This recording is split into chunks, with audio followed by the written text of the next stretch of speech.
renew late, they won't renew them. Did you see that? No.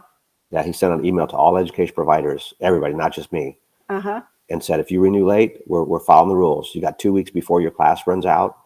And if you don't get it done before 2 weeks, then you got to renew the class.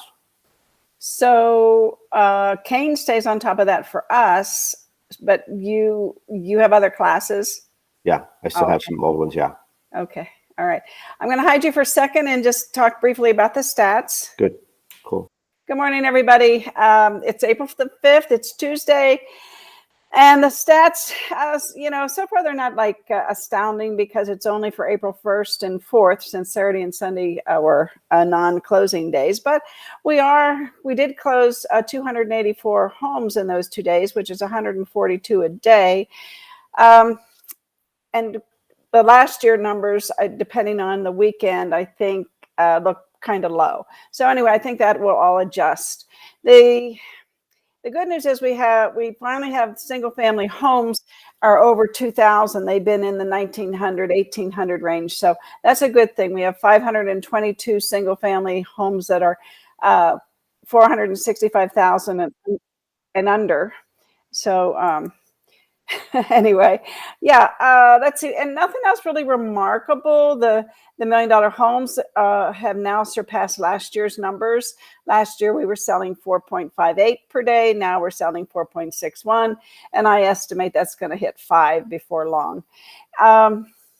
Nothing else too remarkable. I want to get Jimmy's opinion here. Let me get him back here. So also, everybody, I put this particular sheet in the group. And so in the group, you can click on it and download it and print it. We had a gal, Rebecca asked that question yesterday. So let's get back up here. Hey, Jimmy. Hey. So let me hide this for a second. Oh, there we go. So what I discovered is that March sales adjusted because people put their closings in maybe a day or two behind. March sales were 4,338, which is quite substantial. Like we were talking yesterday about having inventory.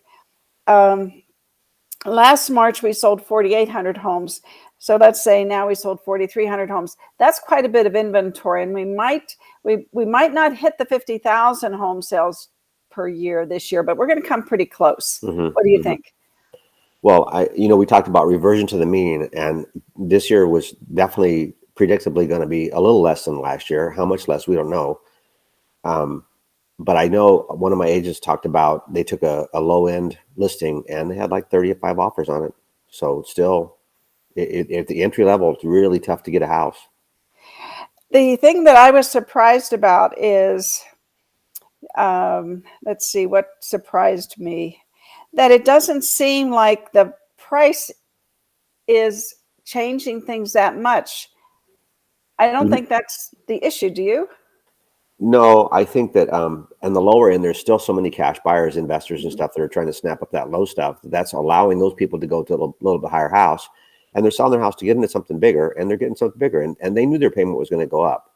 So it's, the market was kind of ready for this kind of a change, I think. I think so too. And with the health of the market all over the country, people are being able to sell their homes and get more money out of their homes. And I wanted to show something. Let's see if I can find it here. I'll get it. Hang on a second. I want to update the equity chart that I showed yesterday because, okay, Ruthie, where'd you put it? Let me go back here to snag it and see what I did with it. Can't find it right now. So on the chart you just showed us, the one you just showed us that you said you post on your site, there are so many talking points on there. If you gave that to somebody and they just picked out one or two, maybe it's the high-end homes, maybe the average sales price. There's so many talking points on there. That one sheet right there would drive an entire conversation with somebody. And now they walk away with something in their hands that they can look back at and say, I forgot what did Ruthie say about this? And then they look at the sheet. It's right there. Yeah, exactly. But I want to show you, Jimmy, because I misspoke yesterday and I want to correct myself. See where I put this. Here it is. I found it. Yay. I was such a hurry today. So yesterday in class, I said that the median price in January was $450. It wasn't. It was $435 in January. Yeah. So if you bought a home in January, you've already gained 30,000 in equity. Yeah. And we were looking at 15,000 yesterday. So I'm going to post that. I just made a mistake. I used the wrong number. But anyway, it's just incredible here. And I know Mike in class said that, well, there might be a crash, but I think you have to define crash a little better. I think there's going to be an adjustment at some point. I mean, I don't know that it's going to be 10%. I think that's too huge. It might be 5%. I think that's more realistic if there is going to be an adjustment based on, what's going on in the economy. But it doesn't seem to be slowing down sales. And like I said in class yesterday, John and I have just refined the food we buy and the miles we travel. So because I think when gas was under $3 a gallon, nobody worried about it. But when it's $4 a gallon and up, you kind of, well, do I really need to go there? Right. Mm-hmm. So I think that people are adjusting, but it doesn't seem to be impacting the real estate market. Do you have any thoughts on that? You mean the price of gas and the inflation overall? Not yet, but it's going to. But I think the biggest change is what you're talking about, change in behavior of the consumer. I mean, we're getting a lot more stuff delivered to our house, and that delivery van's probably stopped at 9 other houses. It's not just you going to the store and 8 other people going to the store. It's one person coming from the store to your house, and that saves a lot on everything. It's a huge shift.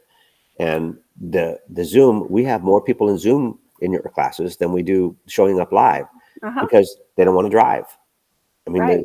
The in-classroom experience is still better. It's almost like you can watch a video of you going to the beach, or you can actually go to the beach. Going to the beach is better, but if I don't want to fight an hour and a half traffic either way, maybe I'll just go online and watch some waves crash and put on one of those videos of a fireplace and some aquariums or something like that. Yeah, or Oculus. Yeah. I mean, you can use virtual reality now to visit places. I mean, years ago, I'm not a traveler. I think you've heard me say this. John says, let's go to the Grand Canyon. I said, no, let's watch it on TV. Because, I mean, once you've seen it and took pictures, you might as well take pictures of the TV. I don't know. Yeah. No, I haven't heard you say that before, but that makes sense to me. I'm not a traveler. You don't travel too much. You take a nice vacation every year, though. And I do like to travel, though. I do like to. Yeah. Yeah. You've gone on some cruises with your family. Yeah. And I've taken my son to Japan and taken my daughter to Paris. And so I've gone on some trips. Yeah. You've been to Japan? Yeah. A couple of weeks. We were in 2 weeks Japan and 2 weeks in Thailand. It was fun. Oh, my gosh. When was that? About 7 years ago. Wow. That's awesome. That is really awesome. Well, yesterday we played, the Tony Robbins and the 3 S's, the state of mind, the story, and your strategies. And I think you have to listen to that a couple times. I know that it seemed like the class enjoyed it, and I think they had some takeaways from it, don't you? Well, and I don't think they would have found it if it wasn't for you putting it up there. That's not something you're just going to stumble across unless you're looking for Tony Robbins. And even then, it was this group, Joe Manolo group or something like that. It wasn't Tony Robbins. It was him speaking, but it was from another, platform. Yes, so it was. Unless you knew what you're looking for, you probably would never find that. And yeah, it was very powerful. And when I think about the class, be the CEO, or are you the CEO of your life? I think that class probably needs 1 or 2 more revisions. And I think then it's going to be quite something that we could actually put on. It's not Las Vegas centric. Right. No, it's not, for sure. Yeah. And I gave a lot of thought to how I would change it a little bit to make it easier to learn from it. So one of the things we've recorded it. How many times have we recorded it on Zoom? You can take those Zoom recordings and chop them up and say, I like this part, and even you could edit it down to probably 90 minutes and take out some of the things that you feel like are repetition or maybe better off with a PDF. I mean, you could really fix it if you wanted to. Yeah, I think that was one of the things I was going to say, is that there's examples of letters and things like that I think would be better served in a PDF, which I'm going to do for this class. Actually, I already worked on it a little bit this morning, figuring out what parts I can put in a PDF and then slim down the actual PowerPoint and give people more handouts. You know, like if you really want to do the non-owner occupieds, here's the PDF for that. If you want to, you know, so that people can pick and choose and have a better experience. Because there's a lot of takeaways from that. And I have agents ask me for scripts books sometimes. Do you have a script book? Do you have a script book? And that's a book of scripts right there. Yeah, it is. Yeah, and the circle, that's why I particularly did the circle prospecting in a PDF, because that is filled with scripts and examples. And then I found some other ones over the weekend that I put in there from other agents that Tom Ferry has coached. And I think they need to be in a separate PDF too. But anyway, yeah, I wanted to show today this calculator. So I'm going to hide you. And let's see if I can put this the right way. No, that's the wrong way. That's the right way. Okay, I'm going to, hi, Annetta. Good to see you, my love. I'm going to put you down there so we can see the screen better. I'm going to go over here to the screen. And Jimmy, can you hear me? Okay, when I go to the screen, will you tell me if you can still hear me? Can you still hear me? And you can see the screen? So, yeah, and so what I love about this is that, and we showed this yesterday, is that you reverse engineer, you know, your goals. And if your goal is to make $250,000, we showed yesterday that your income needed before taxes is $357,000. And this is a great calculator, because if you want to make $225,000, it automatically adjusts. So I think that's pretty cool. Come on, adjust. There we go. And your tax rate's 30%. So you need to make $321,000. And then yesterday we talked about your projected expenses. So if you have to, you know, this is your marketing, this is your farming, your printed materials. If you estimate that, and you should have a pretty good gauge on that, you can get those prices pretty easily and figure that in 12 months you're going to spend $34,000. Now you have upped your adjusted gross income to $355,000. And then if you have a split, and I don't use a split, because most people today, I think, have a broker fee or a transaction fee, that they add on to their deal, which pays that expense for the broker, pretty much, give or take a little bit. And then is the screen moving down, Jimmy? Okay. So once you do that, then you figure what your average sales price is. Now, I'm going to put ours at $465, since that's what it is.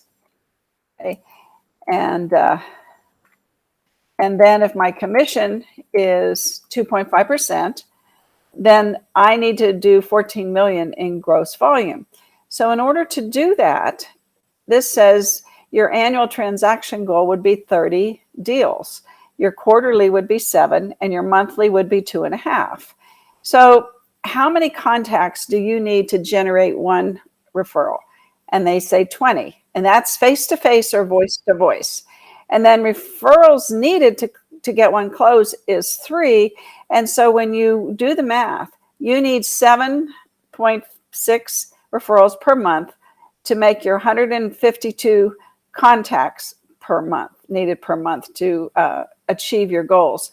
And I think this is just really one of the best reverse engineering on what you need to make in order to achieve your goals.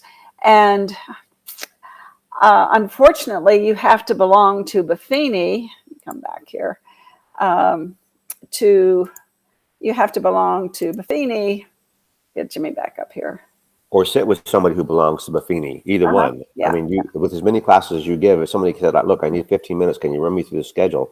Or I could. I mean, anybody who teaches Buffini, we got other people that teach Buffini that are more than willing to help with this. Yes, yeah, and it's a great tool. But my point was going to be that I love Excel, and I'm going to put that into an Excel spreadsheet so people can. It's not that difficult, actually. because I was trying to do it over the weekend, but I ran out of daylight.